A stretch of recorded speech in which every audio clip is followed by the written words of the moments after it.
Hello, this is Gino. My fourth attempt at trying to record a commentary for this. This is Retro Obscura, Episode 1, Fly-By-Night Wrestling. I decided to do this show because of Ben Minot and the Out of the Archive.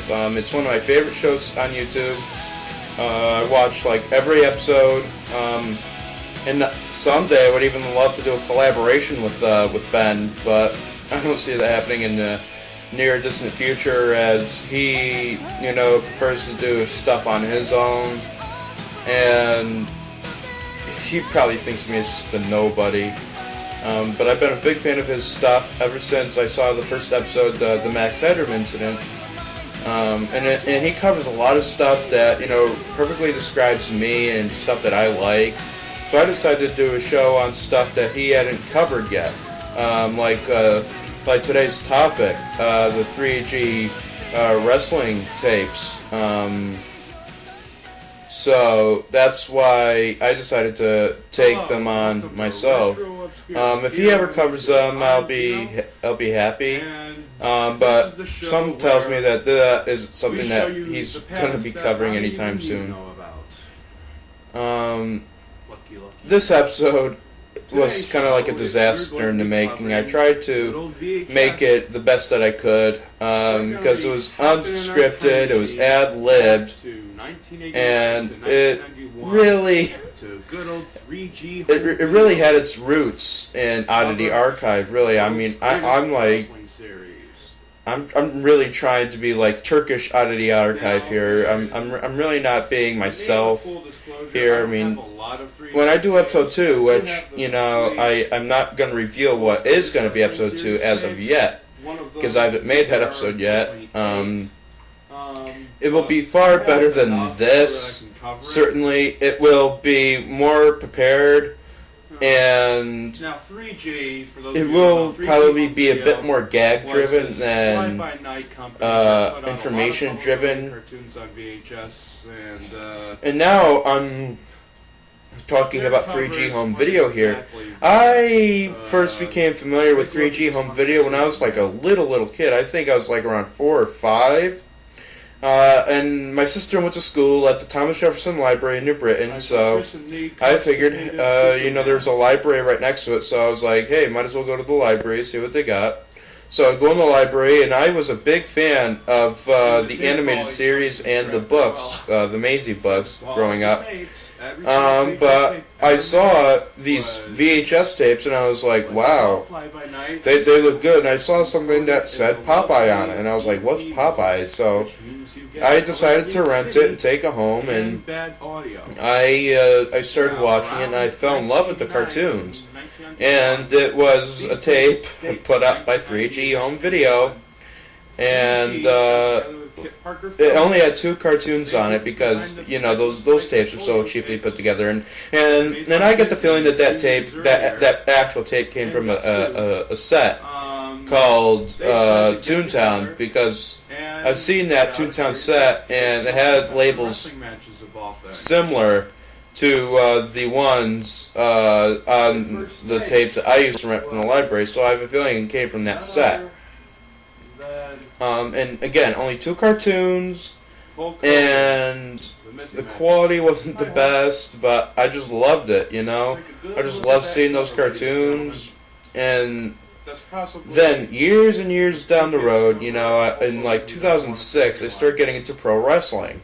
Because, I'm an autistic guy, so, autistic people are really into pro wrestling for whatever reason. And my favorite wrestler at that time, I'm not ashamed to admit it, was CM Punk.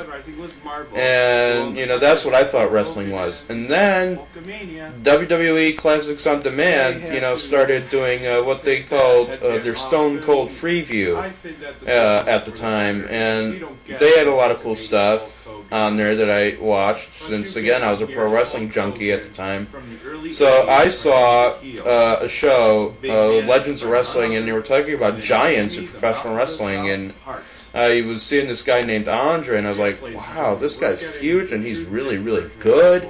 And then I see an old Madison Square Garden episode where he and I believe it was Sergeant Slaughter versus Nikolai Volkov and the Iron Sheik, and I loved that match. Andre was a beast in that match. Sergeant Slaughter was excellent, and then that's when I started transitioning over to liking old style wrestling. That's when I started to see the crap that new wrestling was. I mean, there's some people out there who like the new style wrestling, and I'm not trying to knock on those people, but it's just not something that I'm particularly into because I like action. That's what you go to wrestling to see. You go there for action. You don't really go there for a storyline. You just go there to see entertainment, action, and that's it. That's why I like old style wrestling, like what you're seeing, like what you're going to be seeing in a few minutes, Hulk Hogan versus Jerry Lawler, and now let me talk about these tapes that I'm talking about here. Fun of them on this show, but I actually really like these tapes for whatever reason. You know, I'm a guy who likes quirky stuff. You know, I like quirky things. You know, and these tapes are really quirky. You know, I mean, they're so low budget and so hastily put together and produced that I almost think that these were just a quick cash-in on the WWF. They weren't really trying to put out quality. It was just a quick cash-in because, you know, these things seemed rushed to me. The production of these tapes seemed so rushed to me. So the first tape that I got from the series was me being a big Andre the Giant fan. I got Andre the Giant The Missing Matches, and I was like, wow, this is a cool-looking tape. And so I got it, and I was miserably disappointed that it only had the one Andre match on there. It was Andre the Giant, Dusty Rhodes, and the Junkyard Dog versus Simone Teneri Lab. Even though it had been a match I had not seen, it was still a disappointment having, you know, only one Andre match on a tape called Andre the Giant The Missing Matches. So, you know, you can imagine the disappointment on not only my face, but probably the people who bought these tapes when they first came out back in the early 90s. And the same goes with this Hogan tape that I'm about to show you the footage of. You know, this Hogan tape, you know, has only one match of Hogan. You're seeing it right now. There's only one match of Hogan. It's terribly edited. They took a 14-minute match and whittled it down to 5 minutes. And they claim that these are the only surviving fragments. I would like to think that that's not true. And, you know, and the Hulk Hogan that you're getting is not the Hulkamania Hulk Hogan either. You're getting a very early Hulk Hogan. And Hulk Hogan hadn't really arrived yet. So you're getting a short Hulk Hogan match, edited with terrible video quality, and it's the only Hogan match on the tape. And the other matches, you know, the last match, the Sheik versus Mark Lewin match, actually runs for 12 minutes in length. And I'm like, okay, you chose to edit down the Hulk Hogan match on a tape called Hulk Hogan The Missing Matches, but you wanted to keep the whole match of the Sheik versus Mark Lewin uncut and intact. That is what really crawled up my ass when I saw that tape, that particular tape. And the cover art for those tapes, you know, it's way better than their cartoon tapes because, you know, I was talking over it, but I showed you that terrible Superman cover, and, you know, that was more or less what 3G was doing. They were doing these tapes of public domain cartoons, and they also, for some reason, decided to break into the educational circuit by doing tapes like Learn How to Multiply, things like that. And I actually saw those and picked those up at the library too for whatever reason because I like 3G. And these wrestling tapes are really novelty items if you really think about it, because, you know, these aren't authorized compilations, as you'll see later with the disclaimer on the back of the box. And actually, I've done research on the series. Excuse me. What I found was that most of the matches on these tapes later went on to be on other compilations of wrestling matches, especially on DVD, on a DVD called Wrestling Gold, especially a lot of these matches reappear, and I think that DVD was put out by Kit Parker Films. I'm not exactly sure, but I'm assuming it was, since the same matches appear. And so I'm like, how in the hell did Kit Parker Films and 3G get away with using the name Hulk Hogan, the name Andre the Giant, the name King Kong Bundy, and the name Randy Savage? How did they get away with using those names, since WWF and other people own the copyrights to that? And this guy, Terry Clanton, I've looked up footage. I looked up his IMDb page, and he's actually done since then. And, well, I guess we all got to start somewhere. I mean, Joanna Kearns did start out by doing a giant monster movie that she'd rather forget. But this guy, Terry Clanton, was way too excited for this type of stuff. It was like he was high. He had to be high on something, or he had to be a hyper individual within himself. And it was really amazing to see how into it he was. It was like really, jeez, man. See the next tape. Get more excited, why don't you? And in this show, as I might have stated before, I complain and and say crap about that scary ass Randy Savage cover. Sorry about that. Sorry about showing it to you. I say I complain and I sort of like take a swipe at these tapes. But at the heart of it, I really do enjoy them for, again, the quirkiness of it. They're good for what they are. It's just that, if you, as I say at the end of this video, if you want good quality tapes, you got to look elsewhere. Get the early Coliseum videos. I mean, they're pricier, but you're getting good quality. I mean, getting these 3G tapes is like the old case of you get what you pay for. And, on these tapes, again, as I state in the episode, you're getting edited matches on a terribly duplicated EP tape, and it's only 30 minutes long. So, I don't know what they were charging for these things in retail. I don't know what the original retail price of these things were, but, I don't know what the original retail price of these things were, but they couldn't have been anything more than, $2 or $3. If they were above anything else than that, then that was like highway robbery, because these tapes really aren't worth that much. And the fact that I'm talking about here is that they misspell a lot of names throughout this whole series, and I'm like, wow. They did not really do their research when cobbling together this collection. And a lot of the matches on here, and I make note of it throughout the episode, and it's sort of like the running gag, is that a lot of the tapes contain like matches with Jerry the King Lawler. For some reason, 3G and Kit Parker Films love Jerry the King Lawler, because all throughout this whole series of tapes, there's a whole bunch of Jerry the King Lawler stuff thrown at you. You get some nice variety, but mostly, it's the same guys over and over again. And this disclaimer here, this is like stuff that would be up Ben Minott's, Ben Minott's alley, because he's all about rip-offs and weird-ass obscure tapes. And, it's really, really weird stuff. But the cover, I have to say, the cover for these shows, for these tapes, are really, Miss Elizabeth, take a moment to look at her beauty.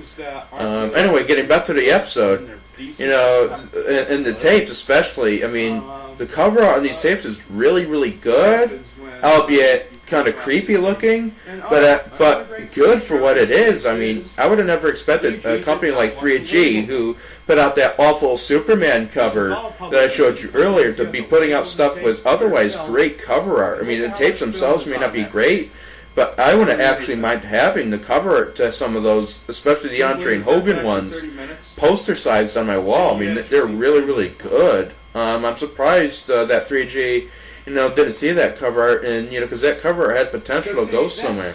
And I think I mentioned it in this episode, or maybe not, because I tried filming this once before and the lighting was too bad, so I refilmed it. But I have a friend. His name is David A. Scott. He runs a Tumblr blog, even though it's not really been active the past couple of months, called the VCR from Heck. And he told me that he actually had a 3-pack with the Andre tape, the Hogan tape, and the Savage tape, and that is something that I'd actually love to see. I'd love to see that 3-pack, because I'm wondering if it was actually in an actual box, because I'd love to see the box design of it. Because I can imagine it has Hogan, Savage, and Andre on it. And it has a great logo, but that 3-pack is probably so rare that probably nobody has it. I mean, I don't know if it actually did have a whole box with box art and everything, or if it was just these 3 tapes, wrapped together in saran wrap or plastic or whatever. But something to speculate that it probably wasn't a big box, because again, 3G did put out some tape sets of public domain cartoons. So, this leads me to wonder if they did the same thing with the wrestling. And if they did, I'd love to see the box art design, because I bet it's way over the top. I bet it contains some pictures from the back of these covers. But I bet it's really cool and decent looking box art. I would love to actually, even though I already have the tapes, I wouldn't mind actually getting my hands on those. And also, I wouldn't mind getting my hands on the earlier editions of the Hogan and Savage tapes, with the Hulk, in the case of the Hulk Hogan tape, with the bandana on his head, and in the case of the Savage tape, with, not that bandana, the headband, excuse me, and on the Savage tape, the bandana and the sunglasses. I wouldn't mind getting those tapes, because those are kind of interesting variations. I mean, they still have the same quality, same stuff, but I wouldn't actually mind having those, because they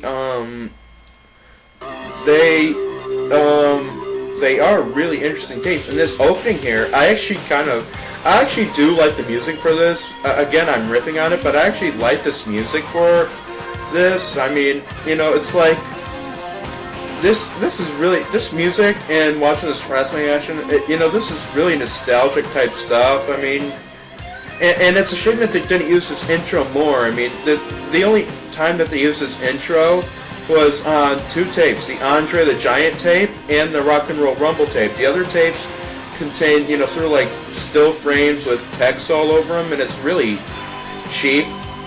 But, I really wish they could have stuck with this format, because I like this format a lot better, but I guess they didn't want to use it that much because the music was probably copyrighted. It wouldn't surprise me, because, as I mentioned later on in this episode, this 3G actually did use Another One Bites the Dust on the Junkyard Dog tape and the Andre tape, and I was really surprised to not only hear the song on the tape, but to see them mention it on the back of the Rock and Roll Rumble tape, because I would think that these guys were trying seriously to avoid copyright trouble.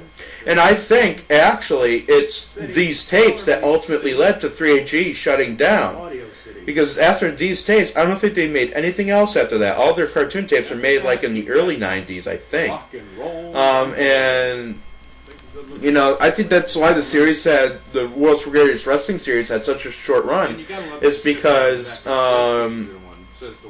the copyright issues, the lawsuits that, cease and desist orders that were probably coming out left and right, they just had to end that series. This tape, the Rock and Roll Rumble tape, this, as I said before, every JYD match, has Another One Bites the Dust on it, and again, that's really shocking.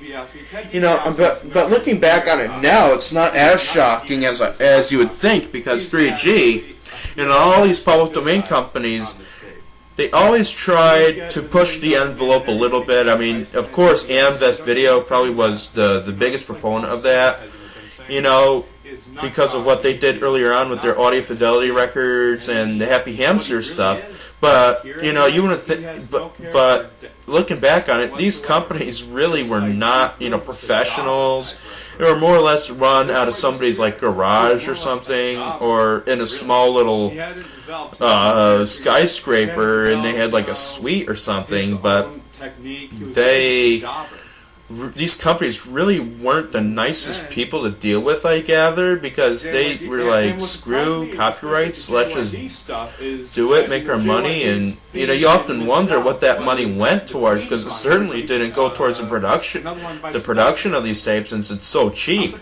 It probably went towards drugs or other things, and in the case of Amvest Video, a lot of that money went towards, putting kids through pageants so that the people at Amvest could get even more money.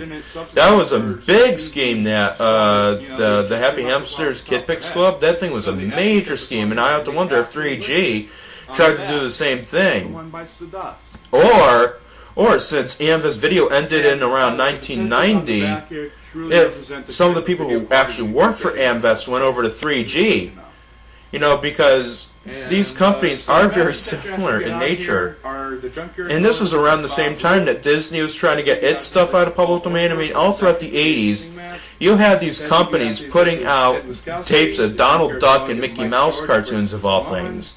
Unfortunately, the only cartoons that were public domain of Mickey Mouse and Donald Duck were respectively the Mad Doctor and Minnie Dooku, and the Donald Duck cartoon, The Spirit of 43. Those were the only cartoons that were public domain, but still, putting out tapes of Disney characters is kind of bizarre. I only have 2 tapes that have Disney characters on them.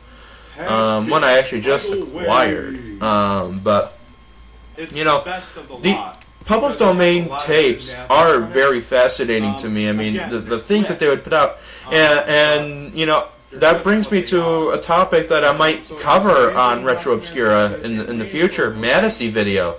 The things that they put out, kind of push the copyright limits a bit. I mean, I have a set. Excuse me, I have a set of tapes of tapes that have actually in that set. Now, mind you, they're a public domain company putting out public domain movies, and what do? For one of their tape sets, they put out To Kill a Mockingbird. Yes, the Gregory Peck film, of all things, on VHS. That set, by the way, would be later taken out of circulation and later re-released with Life with Father in the place of To Kill a Mockingbird, but still, it's fascinating to see how these companies could misconstrue copyright law. I mean, they had to have had a catalog or something about what was public domain and what wasn't. I mean, these companies were really pushing the limits here. I mean, people could say that these public domain tapes are crap, but I see them as oddities and quirky tapes. Especially types of quality that you get with them. And that tag team title wave tape is interesting, as it actually contains an early Hulk Hogan match, albeit it's edited and short, but it's still a pretty fascinating watch. And I've seen that match, and I hadn't seen that match anywhere else before. So that tape is actually one of the only tapes that I would actually recommend out of the whole series, since it has so much good stuff on it and it has so many stars on it. And yes, the infamous King Kong Bundy tape that I have. The stories I could tell about that tape. Here's the story behind the reason why the Bundy tape doesn't work. I at the time when I got it, I had my old broken down RCA TV and my old broken down Sanyo VCR in my room, and I was playing these tapes and watching them through. And then my mom tells me that we have an appointment, so I'm rushing to get out the door. So I'm rushing to rewind the tape and get it out of the VCR, and unfortunately during that process, the tape unfortunately gets chewed up, and it actually did get chewed up during the Bundy match, the one Bundy match on the King Kong Bundy tape. So it's kind of a shame, and I will be replacing that tape hopefully soon. But you know, it's like I just got that tape brand new. You know, what I should have done was after that actually, you know, gotten sort of like a warranty, you know, a defective product on that thing, because I did do that with one of the Randy Savage tapes I got. So this guy wound up sending me a copy for free. And then I actually rewatched the Randy Savage tape, the one that I thought was broken, and it actually worked fine. There was some tracking issues on my VCR, so now I have 2 copies of the Randy Savage tape. Unfortunately, both have the reissue cover art. But oh well, I'm glad to still have those tapes, and I will be replacing the Bundy tape. But you know, I wouldn't recommend, you know, anybody actually buying these tapes or anything more than $4, because honestly, the tape quality is terrible. Actually, when I popped in the Andre tape just today, the picture jumps tremendously. The tracking issues on those tapes are horrible. And as I say here, the matches are edited. You know, you're not really getting the full picture here. You know, these tapes were again just put out just to cash in on the massive success of WWF at the time. And maybe these tapes were the reason why so many public domain companies went down the rabbit hole. You know, as Gorilla Monsoon used to say, 3G these public domain companies went to the well once too often. And unfortunately, that's what brought upon their downfall. And later on, Digiview Productions would actually start putting out wrestling DVDs. But from what I understand, they have like, you know, like reunion matches where the wrestlers are like past their prime and everything. Tell them that the 80s wants its hair back. I love that joke. And, you know, that joke was not meant to be a knock at... That was not meant to be a swipe at Ben Minot. That was supposed to be, you know, a fun little nod to his show that inspired me to do Retro Obscura. So, Ben, if you're watching this, don't be offended, man. That was just, you know, a little nod to you and how you would end your shows. I mean, if you do a knock at me, that's fine. You know, I'll just laugh at it like, you know... Like you probably would have laughed at mine. I mean, this is all in good fun. I'm not trying to compete with Ben. I'm not trying to steal his fan base or anything. You know, I'm just doing this as sort of like a little tribute to his show, but at the same time, interject some of my stuff into it. And these end credits here are sort of reflective of Ben's attitude, especially at this time. If you're still reading these, then good for you. You know. And I love hair metal, so that's why I injected Wasp and Rock America in these credits. Sure, they got blocked in Germany probably, but I don't really give a damn. I love these songs. So, well, all right, that's the end of episode 1 of Retro Obscura. I hope you enjoyed it, and episode 2 is around the corner, as it said in the credits. So, hopefully, you enjoyed it. See ya.